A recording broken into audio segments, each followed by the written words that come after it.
নমস্কার, আমি কবিতার কলতান থেকে আমার চ্যানেলে সবাইকে স্বাগতম। বড়দেরকে প্রণাম জানাই, ছোটদেরকে অনেক অনেক আদর আর ভালোবাসা জানালাম। আমি চলে এসেছি এখন হ্যাশট্যাগ আমরা সকলের আজকের বিষয় নিয়ে। আজকের বিষয় রঞ্জনাদি দিয়েছে। বিষয় হচ্ছে যে কর্মফল অনিবার্য। বিষয়ে যাওয়ার আগে প্রত্যেককে রাখি পূর্ণিমার শুভেচ্ছা জানালাম। সুন্দর একটা দিন, বন্ধনের একটা দিন। তো এত সুন্দর একটা দিন আমি ভেতর থেকে মানে সব কাজ করলেও ভেতর থেকে যা পরিস্থিতি, খুব একটা আনন্দে থাকা যাচ্ছে না। তা প্রতিনিয়ত কাজকর্ম আমাদের চালাতে হচ্ছে, জীবন আমাদের চালাতে হচ্ছে, আমরা চলছি। সকলেই আমরা জানি যে আমরা কি চাইছি, আমরা যে জাস্টিস চাইছি বা যার জন্য আমরা প্রেয়ার করছি, প্রত্যেকেই আমাদের ভেতরে এই আশা নিয়ে আমরা প্রেয়ার করছি যে আজকের বিষয়টার সাথে সেই বিষয়টা ভীষণই সংযুক্ত যে কর্মফল অনিবার্য, মানে কর্মের ফল কিন্তু পাবেই। হ্যাঁ, ওই জন্যই বললাম যে আজকে এত শুভ একটা দিন, এত সুন্দর একটা দিন। আর পূর্ণিমার দিনগুলো, বিশেষ করে রাখি পূর্ণিমার বিশেষ পূর্ণিমার দিনগুলো না মানুষের মধ্যে, প্রকৃতির মধ্যে চেঞ্জেস আনে কিন্তু। তো যাই হোক, এটাই প্রার্থনা করব যে সত্যি সত্যি যে কাজ করেছে তারা যেন কর্মের ফলটা তারা যেন পায়। আমরা তো আসলে জানি না যে অ্যাকচুয়াল তাদের অ্যাকাউন্টে কি লেখা আছে। আমরা শুধু প্রেয়ার পাঠাচ্ছি দিদির কথা অনুযায়ী। দিদিকে যেহেতু আমরা মানি যে আমার মেন্টার হিসেবে, আমি বিশেষত আমার কথাটাই বলবো, তো শুধু প্রেয়ার পাঠাচ্ছি তাদের মুখগুলো মনে করে। যার ওপর এরকম হয়েছে তার জীবনে তো অসংখ্য প্রেয়ার যাচ্ছে, তার জীবনে প্রেয়ার পাঠাচ্ছি। কিন্তু কিভাবে, মানে যেহেতু কি বলতে গেলে অনেক কথা হয়, অন ক্যামেরা অত কথা বলা যায় না। তো এটাই যে যার সঠিক কর্মের ফল যেন পায়, এটাই আমাদের একান্ত ইচ্ছা আর কি। প্রত্যেকের আসলে আমাদের ইচ্ছার উপর থেকে কিছু নির্ভর করে না, পুরো জিনিসটাই কিন্তু এই টোটালটাই ওই সাইকেলটাই চলে। সত্যি সত্যি কর্মফল অনিবার্য। আমি না দেখেছি কিছু জিনিস আছে যেই কর্মের ফলগুলো না খুব ইনস্ট্যান্ট কিন্তু মানুষ পেয়ে যায়। হ্যাঁ, বা অনেক সময় আমরা হয়তো বুঝতে ভুল করি, এই কর্মফলটা তার হয়তো আগের অনেক লাইফ থেকে পেন্ডিং ছিল, সে হয়তো এই জীবনে পেল, সেটাও হতে পারে। আসলে আমাদের দৃষ্টি বা আমাদের দূরদর্শিতা এখনও তো তত দূর প্রসারিত নয়।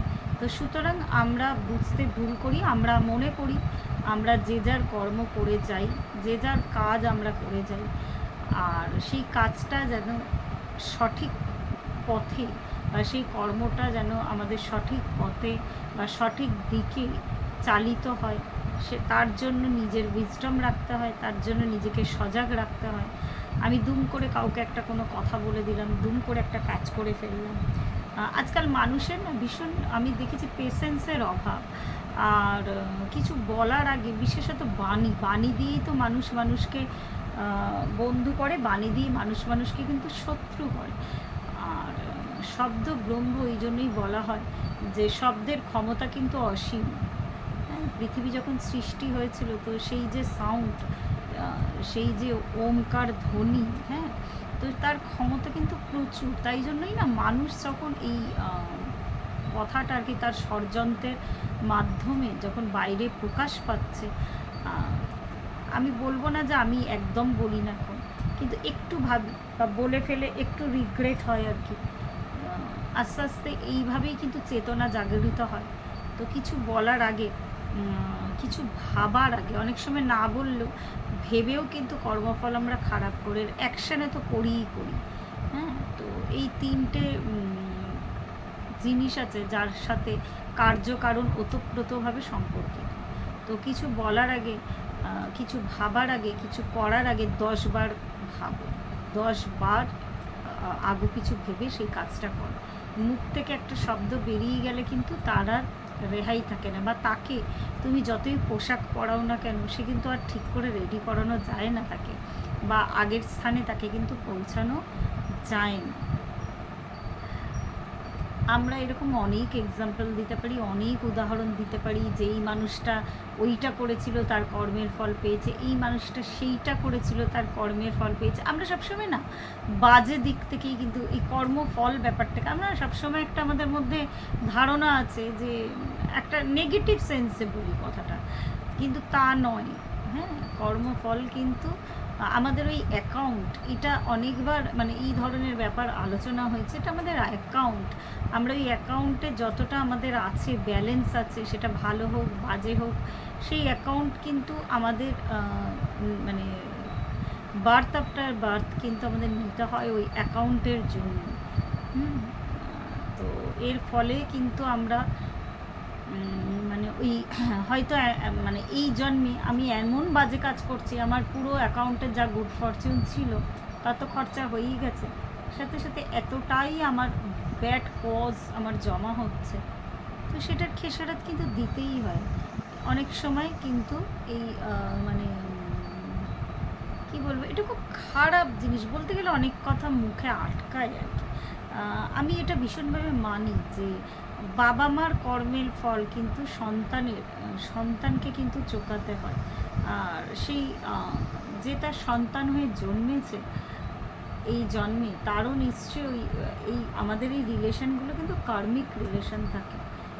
কর্মার ফলেই কিন্তু আমরা ঠিক এই পরিবেশে, এই সমাজে, এই বাবা মার সন্তান হয়ে, এই বোনের ভাই হয়ে বা এই ভাইয়ের বোন হয়ে, এইভাবে কিন্তু আমরা জন্ম। তো যত তাড়াতাড়ি মানুষ বুঝে যায় আর যত তাড়াতাড়ি মানুষ বিরত থাকে, যে আমি একটা কথা এর মধ্যে একটা ছোট্ট কথা ইনক্লুড করি, কারোর প্রতি কিন্তু প্রচণ্ড ভালোবাসা, আমরা যেমন বলছি যে কারোর প্রতি প্রচণ্ড ঘৃণা বা বাজে কর্ম, বাজে অ্যাকশন, বাজে চিন্তাধারা যেমন আমাদের ব্যাড কার্মা বাড়ায়, তেমনি কারোর প্রতি যদি প্রচণ্ড ভালোবাসা, স্নেহ, মোহ এগুলো থাকে না, তো এগুলোও কিন্তু আবার মানে তোমার সাথে কিন্তু এমনভাবে ওতপ্রোতভাবে জড়িয়ে যায়, সেগুলো কিন্তু আবার পরের লাইফে তোমাকে কিন্তু ক্যারি করতে হয়। হ্যাঁ, একটু উদাহরণ না দিলেও অনেকে বুঝতে পারবেন। আমরা দেখি মানে এরকম জন্মান্তরবাদের অনেক কেস আছে, সেই মানুষটা হয়তো আবার সেখানে ফিরে আসছে, ওই মোহ ভালোবাসা। ওই জন্যই বলে না যে মনটাকে আস্তে আস্তে, এটা আমার মনে হয় যে সাদা কাগজের মতো করো, যেহেতু আমরা মা হয়ে, স্ত্রী হয়ে, সর্বোপরি নারী হয়ে, ঠিক ওইভাবে তো আমরা ইমোশনগুলোকে বিসর্জন দিতে পারি না। তো এখানে বিসর্জন দেওয়ার ব্যাপার না, এখানে হচ্ছে অতিরিক্ততা। যখন সেই ব্যাপারটা আমার অতিরিক্ত পর্যায়ে যাবে, সেটা কিন্তু একদম নেক্সট লাইফে ক্যারি করবে। এটা আমি ভীষণ আমার ভাবনা চিন্তার মধ্যে বা আমার যত দূর আমি আর কি রিসার্চ করি বলবো না, ঠিক ওই পর্যায়ে এখনও যাইনি। একটু ভাবনা চিন্তা আমি করি, তখন কিন্তু বোঝা যায়। হ্যাঁ, এই জন্মে হয়তো সে মানুষটা তোমার প্রচণ্ড কষ্ট দিচ্ছে, কিন্তু তা সত্ত্বেও তুমি তার উপর কিন্তু মোহটা ছাড়তে পারছো না। তো এইগুলো সব কিছু মিলিয়ে ঝুলিয়ে ব্যাপার আছে। এটা বলতে গেলে রাতের পর রাত, দিনের পর দিন, মানে চ্যাপ্টারের পর চ্যাপ্টার আর কি চলতে থাকবে। তো ওই যে বললাম যে যাই করছি না কেন, একটা দিকেই কিন্তু ওই পাখির, যেমন অর্জুনের যেমন চোখটা সেই পাখির চোখের দিকে ছিল, আমাদের প্রত্যেকেরই কিন্তু চেতনাটা কিন্তু এখন আপাতত ওই দিকেই সেন্টার হয়ে আছে। যাই করছি না কেন, খুব একটা ভেতর থেকে সায় পাচ্ছি না সেই জিনিসটা করার। তো যাই হোক, আজকের আলোচনা এই পর্যন্তই। প্রত্যেকে ভালো থাকবেন, পরিবারের সকলকে ভালো রাখবেন। ধন্যবাদ।